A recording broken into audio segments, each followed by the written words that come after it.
Hello friends, I am रजत सचदेवा। जैसा कि आपने मेरी पुरानी वीडियो में देखा कि हमने ट्रेनर को रजिस्टर कर लिया था, हमने असेसर को भी रजिस्टर कर दिया था। अब हम ट्रेनर और असेसर को कैसे लिंक करेंगे वो मैं इस वीडियो में बताऊंगा। इसके साथ साथ मैं आपको इस वीडियो में ये भी बताऊंगा कि आप असेसमेंट एजेंसी अगर सेल्फ असेसमेंट कर रहे हैं तो असेसमेंट एजेंसी कैसे बनानी है, अगर आप थर्ड पार्टी कर रहे हैं तो असेसमेंट एजेंसी का क्या प्रोसेस है। तो सबसे पहले आपको skillindia.gov.in वेबसाइट पे जाना है, लॉगिन पे क्लिक करना है और अपने टीपी से लॉगिन करना है। टीपी से लॉगिन करने के बाद आपको my scheme and my program में जाना है। माय स्कीम माय प्रोग्राम में जाने के बाद आपको एक्शन बटन पे क्लिक करना है और व्यू डिटेल्स पे क्लिक करना है। व्यू डिटेल्स पे क्लिक करने के बाद आपको दोबारा व्यू डिटेल्स सेक्शन में आना है। इस सेक्शन में आने के बाद आपको यहाँ पर एक ऑप्शन दिखेगा add view trainers. Add view trainers पे जब आप क्लिक करेंगे तो आपको एक विंडो ओपन होगा और आपको यहाँ एक ऑप्शन दिखेगा लिंक न्यू ट्रेनर। इस पे आपको क्लिक करना है। न्यू लिंक ट्रेनर पे आपसे वो पूछेगा कि ट्रेनर का SIP ID क्या है। तो हमारा जो ट्रेनर का SIP ID था वो था TR से ट्रेनर और AR से असेसर। तो ट्रेनर को ID हमने यहाँ पर कॉपी कर दिया है और इसको आप जैसे क्लिक करेंगे आप देखोगे ट्रेनर का जो नाम है वो ऑटोमेटिक यहाँ पर आ गया है। और अब यहाँ आपको डालना है कि एसोसिएटेड ट्रेनिंग सेंटर। तो यहाँ पर आपको अब ट्रेनिंग सेंटर ID भी आपको यहाँ डालनी पड़ेगी। तो यहाँ पर आप TC, तो उसके लिए आपको एक बार कैंसिल पे क्लिक करना पड़ेगा और आपको देखना पड़ेगा कि आपकी TC ID क्या है। तो TC ID देखने के लिए आपको एड व्यू ट्रेनिंग सेंटर पे जाना है और आपको ये TC ID यहाँ पर आपको ये दिख रहा है। इसको मैं यहाँ कॉपी पेस्ट कर लेता हूँ। तो दोबारा हम उसी सेक्शन में जाएंगे, ऐड न्यू ट्रेनिंग सेंटर पे क्लिक करेंगे, लिंक न्यू ट्रेनिंग सेंटर पे जाएंगे और यहाँ पर हम पहले ट्रेनर का ID कॉपी करेंगे। ट्रेनर का ID कॉपी करेंगे, नाम अपने आप आ जाएगा। उसके बाद आपको यहाँ पर ट्रेनिंग सेंटर ID, ट्रेनिंग से मेक श्योर कि ट्रेनिंग सेंटर का जो स्टेटस है वो अप्रूव हो। अगर वो अप्रूव नहीं होगा तो फिर उसे वो लिंक नहीं करेगा। अब जैसा कि आप देख पा रहे हैं कि हमारा एक ट्रेनिंग सेंटर अप्रूव्ड है जो कि यहाँ पर ऑटो पॉपुलेट हो गया है।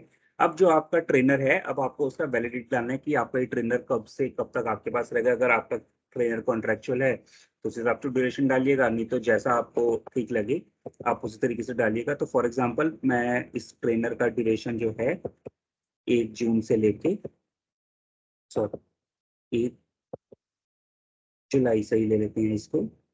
आज है 24, इसको हम लेते हैं 22 जुलाई से लेके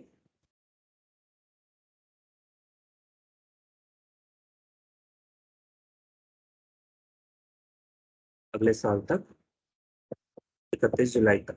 और यहाँ सपोर्टिंग डॉक्यूमेंट में जो है आप ट्रेनर का CV अपलोड कर सकते हैं। तो CV के लिए जो है माय CV पे जाएंगे और CV पे अपलोड कर देंगे और जनरेट OTP। तो अब जो आपका ट्रेनर है उसके पास एक OTP गया होगा। तो आप एक बार ट्रेनर से पूछेंगे कि वो OTP क्या है। मैं भी एक बार चेक कर लेता हूँ जो मेरा रजिस्टर्ड मोबाइल नंबर है।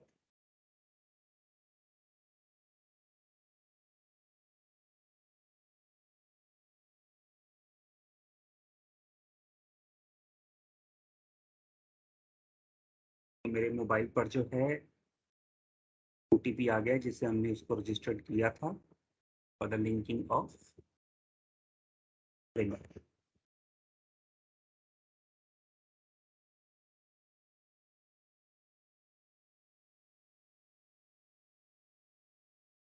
मेरे ट्रेनर के ईमेल आईडी पर भी जो रजिस्टर्ड ईमेल आईडी है उससे भी एक वेरिफिकेशन कोड आपको डालना पड़ेगा। जैसी वेरिफिकेशन पे वेरीफाई पे क्लिक करेंगे आपका एक मैसेज आएगा सक्सेस, आपका ट्रेनर जो है अब वो लिंक हो चुका है और जिसका वैलिडिटी है 22 जुलाई से लेके 31 जुलाई 2023 तक। आप इसको अपने अनुसार एडिट भी कर सकते हैं। आपको बस एडिट पे यहाँ क्लिक करना है, एडिट डिटेल्स। आप उसका ड्यूरेशन जो है अपने आप चेंज कर सकते हैं। अगर ट्रेनर आपके साथ आगे काम नहीं कर रहा है तो आप उसको डीलिंक भी कर सकते हैं और उसको मार्क एज इनएक्टिव भी कर सकते हैं। तो जैसा कि आपने देखा कि मैंने अभी ट्रेनर को जो है रजिस्टर कर दिया है। अब हम असेसमेंट एजेंसी को रजिस्टर करेंगे। तो दोस्तों यहाँ पर एक ऑप्शन है ऐड व्यू असेसमेंट एजेंसी। जैसे ही आप यहाँ क्लिक करेंगे आपको यहाँ ऑप्शन दिखेगा ऐड असेसमेंट एजेंसी। अब एनएसजीसी मार्केट प्रोग्राम में 2 टाइप की असेसमेंट 3 टाइप की असेसमेंट एजेंसी होती है। एक होता है सेक्टर स्किल काउंसिल। अगर आप सेक्टर स्किल काउंसिल कर रहे हैं तो उस केस में आपको असेसमेंट एजेंसी का आने का जरूरत नहीं है। वो सेक्टर स्किल काउंसिल का असेसमेंट एजेंसी आएगा और वो असेसमेंट करेंगे। उस केस में आपको असेसर भी बनाने का जरूरत नहीं है, वो भी सेक्टर स्किल काउंसिल से ही आएगा। लेकिन अगर आप थर्ड पार्टी असेसमेंट कर रहे हैं, सेल्फ असेसमेंट कर रहे हैं, तो उस केस में आपको यहाँ पर असेसमेंट एजेंसी को बनाना पड़ेगा। फॉर एग्जाम्पल अगर आप सेल्फ असेसमेंट कर रहे हैं तो आपको यहाँ पर एज अ सेल्फ लिखना पड़ेगा, और जो आपका प्रोजेक्ट ड्यूरेशन है, जिस दिन आपका एग्रीमेंट साइन हुआ था, तो फॉर एग्जाम्पल मेरा जो इसका एग्रीमेंट साइन हुआ है वो हुआ है 20 जुलाई को। तो 20 जुलाई से लेके मेरा नॉन फंडिंग पार्टनरशिप जो होता है वो 3 साल के लिए होता है। तो मैं इसको 2025 तक, जुलाई के 21 तक इसको रजिस्टर कर देता हूँ।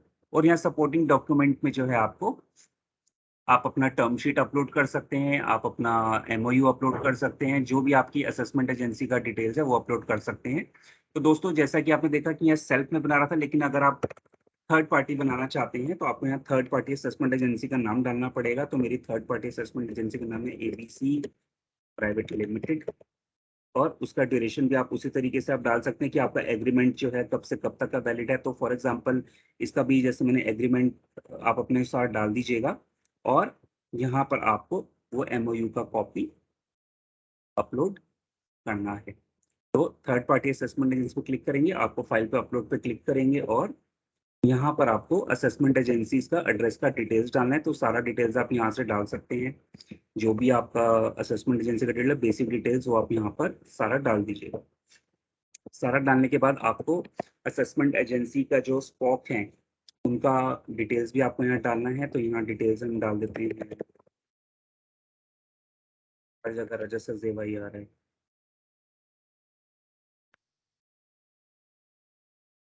और यहाँ पर जो है मोबाइल नंबर डाल के उसको सबमिट पे क्लिक कर देते हैं। तो यहाँ पर एक लिखा हुआ है यूजर ऑलरेडी एग्जिस्ट, तो शायद मेरा नाम से ही ले रहा है, तो हम यहाँ पर नाम चेंज कर देते हैं, यूजर ऑलरेडी एग्जिस्ट। अच्छा, मोबाइल नंबर चेंज।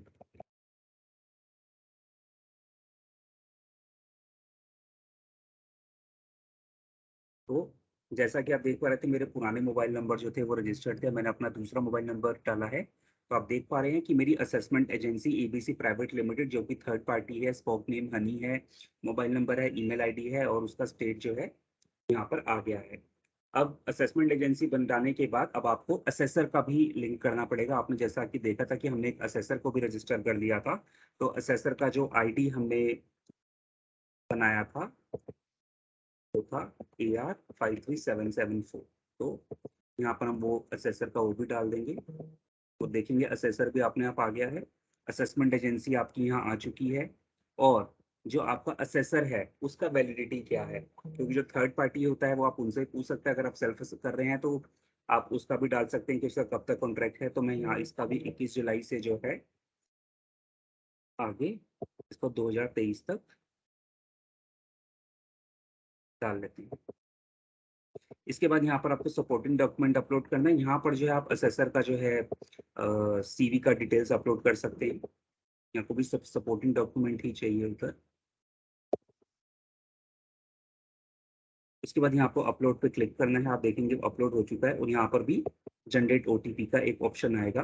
तो आपके असेसर जिसको आपने मोबाइल रजिस्टर्ड किया था उनके मोबाइल पर और ईमेल आईडी पर एक मैसेज आएगा।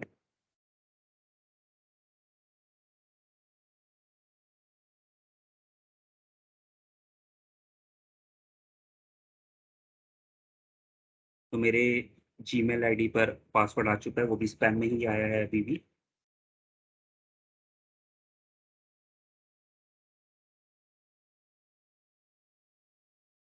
ओटीपी 6687,